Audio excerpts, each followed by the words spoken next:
Hello friends, and welcome back. I know it's been a while since my last video, but the day has finally come to do what I plan to do with this GK neck, and that is to remove it and put it onto another guitar. And I'm sure some people are going to ask why I would want to take a perfectly good guitar that I set up and now plays well and rip the neck off and stick it onto another guitar that also already has a neck and is set up so that it plays well. But this is actually the aforementioned GK guitar that I bought from my best friend in 2012, and then it went through hell and had to be restored to the point that it's at. And one of the things I've been having trouble tracking down is a GK neck that matched this guitar when I first got it. Now, I was looking for just a neck so that I wouldn't have to take a neck off another guitar and then have yet another guitar project to worry about. But lucky enough, I found this neck here on Amazon for $100. It's actually a pretty decent neck considering that I didn't do any fretwork on it, and it plays fine enough. So I'm going to be putting this neck onto the silver guitar and the silver's neck onto this one. So I'm going to take the necks off of both of these guitars and tell you the story of what actually happened to this thing. So basically, I bought this guitar from my friend Nathaniel in 2012 to replace the Ashbury, and then a year or two after that, I bought a PV Raptor to replace it because I recognized the name PV from the huge amps you see on stage during concerts and stuff. And so the GK ended up becoming a bit of an experimental guitar where I painted it white, put thumbtacks around the edge to make it look studded, and then slapped a huge monster sticker on the front. It looked super tacky. Here's a really low resolution image of that. And then me and a friend went to jam outside and play some music on it and my new PV Raptor. And I brought my new PV Raptor back in, but one of us forgot the GK that was painted white outside, and it ended up sitting in the rain for 3 days because it poured for 3 days. And by the time we realized it was out there, it was too late. It had been waterlogged. Things were already rusty. Most of the electronics didn't work anymore. And it ended up getting turned into a wall hanger at my friend's house because he requested to hang it up in his studio he was putting together. And I said, sure, why not? Because I didn't have any sentimental attachment to it yet. And about a year after it went up on his wall, Nathaniel passed away. And a couple of years went by. And when I moved back to my hometown, he asked if I wanted a specific guitar back because he was clearing out his studio and, preparing to move and whatnot, and among other things. And I didn't remember which guitar he was referring to. He's like, the white one? And I don't like white guitars, generally speaking, or didn't. So I kind of figured, I don't remember that one, but sure, I'll take a free guitar. Went over to his house. He pulled it out of the closet. And the minute I saw it, I remembered exactly which guitar that was. And I was the most happy I'd been in a long while. Because it was like being reunited with my friend Nathaniel just a little bit. And so from that moment forward, it became this huge goal to try and restore this guitar as much as possible. I would have wanted it to be exactly original, but there was so many other issues that prevented that from being possible. Honestly, I can't believe I didn't think to use this for this sort of job before. I found it at a thrift store for like $8 a while ago, but I've never actually thought of using an electric string winder. But this thing works really great as it.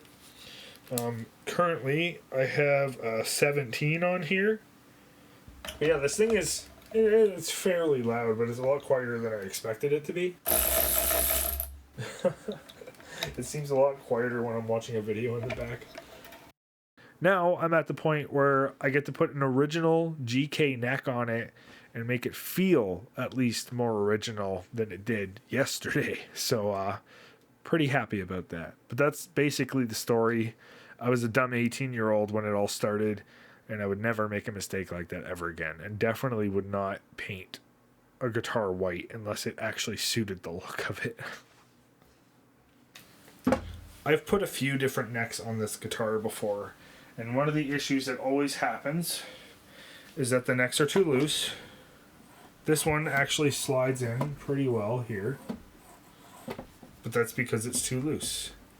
It actually does wiggle side to side a little bit.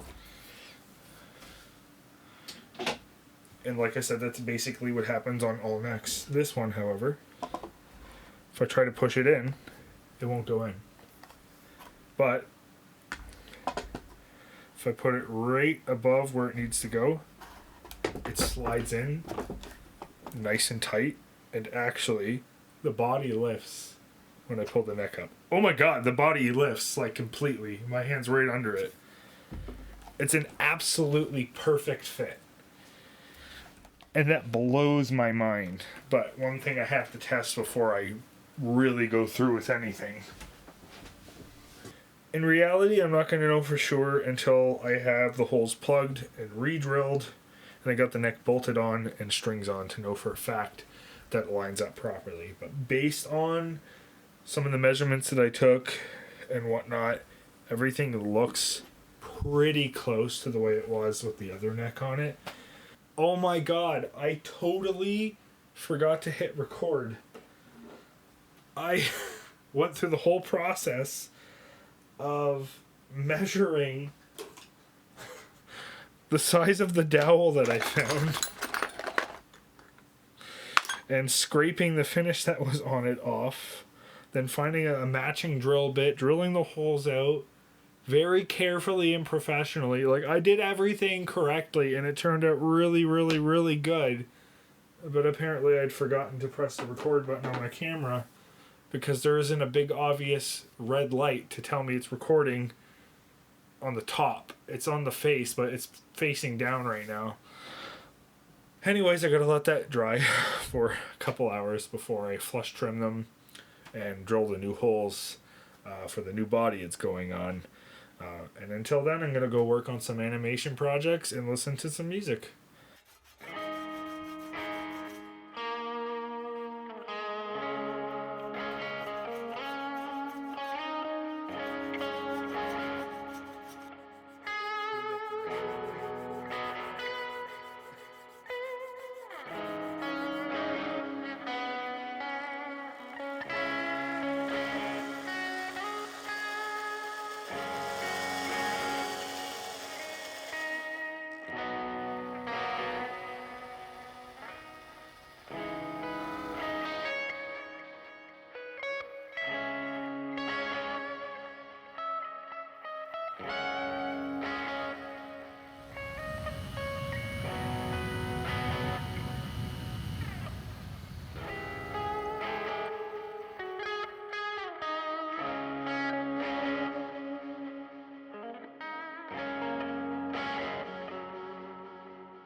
Now all I have to do is put some strings on it, make sure the alignment's correct, and then I can play it. And the strings that I'm going to be putting on it are these NYXL 11 to 52s.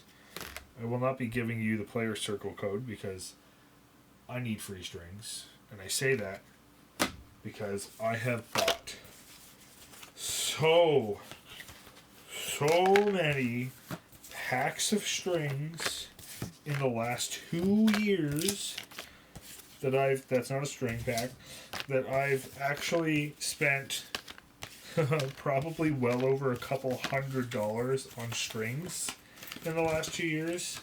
Not only for the recording of my album, but also for fixing guitars. And sometimes I have to buy multiple packs of strings because there's been a couple occasions where strings have broken right out of the package. I barely got them up to tune and they snapped right in the middle because there's a defective product, and not a plug or anything, but they weren't D'Addario strings. One of them was a set of Dunlops I was trying. Another was a set of Ernie Balls has done that to me 3 times. Thankfully, none of them were bass strings because those were expensive.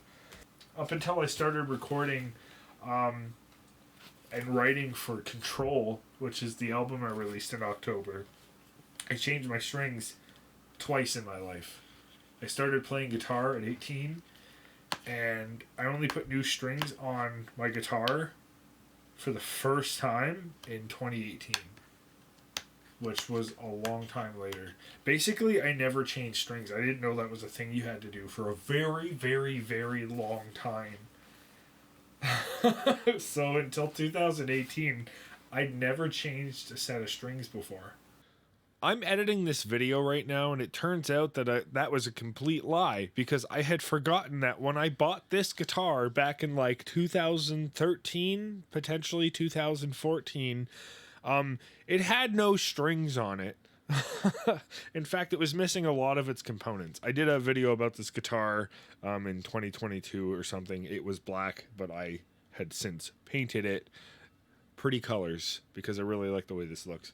But essentially, I actually did put a new set of strings on this after putting all the components on here. So anytime I've also mentioned that it was my first time soldering up parts for a guitar in like 2019 or whatever, it was a lie, because I soldered up the output jack on this thing when I first brought it home. I reconnected the pickups. I reconnected this switch here because it was broken.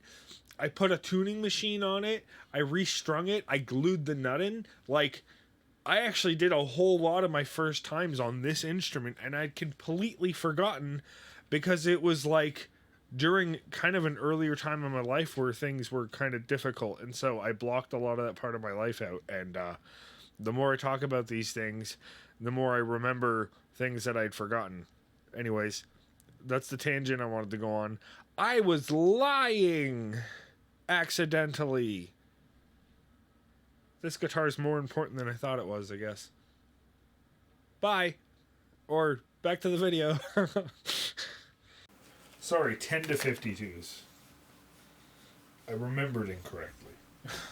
Okay, so I got it strung up and roughly tuned. The saddles are as high as they could possibly be, just so there wasn't any string buzz. I still have to do a huge setup, but... and it's detuning because everything is still settling. Including the neck. I've loosened the truss rod a bit. I'm probably going to end up loosening it a bit more. But at this point, everything is starting to settle, but the important part is the string alignment is perfect. And it very much feels a lot more like I remember it feeling back in the day. This neck has a very, very familiar feeling.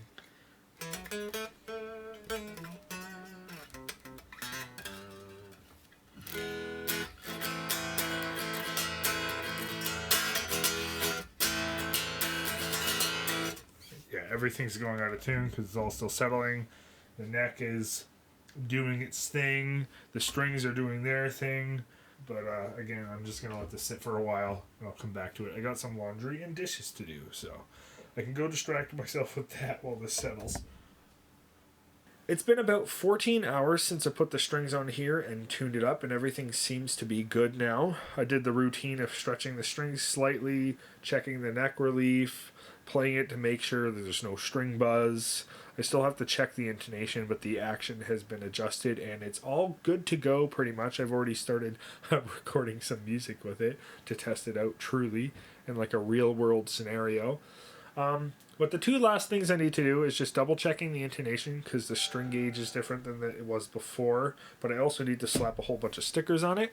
And I know for most people stickers are very tacky, but I love the way a guitar looks with stickers on it. But these ones are actually really important because they're all the bands that I like, all the bands that influenced me over the years.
let's add an effect to the chain mid-recording, because why not?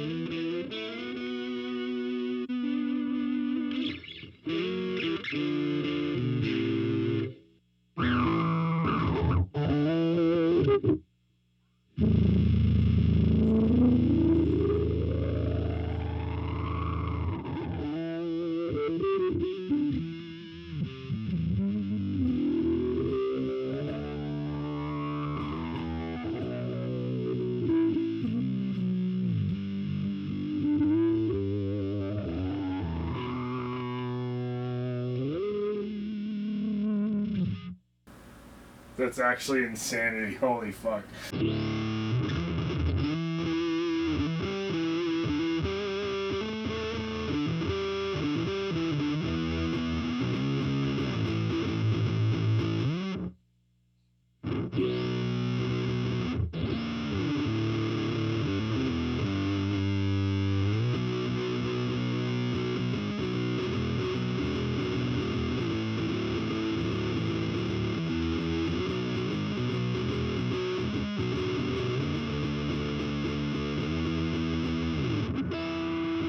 Dude, it's so fucking noisy.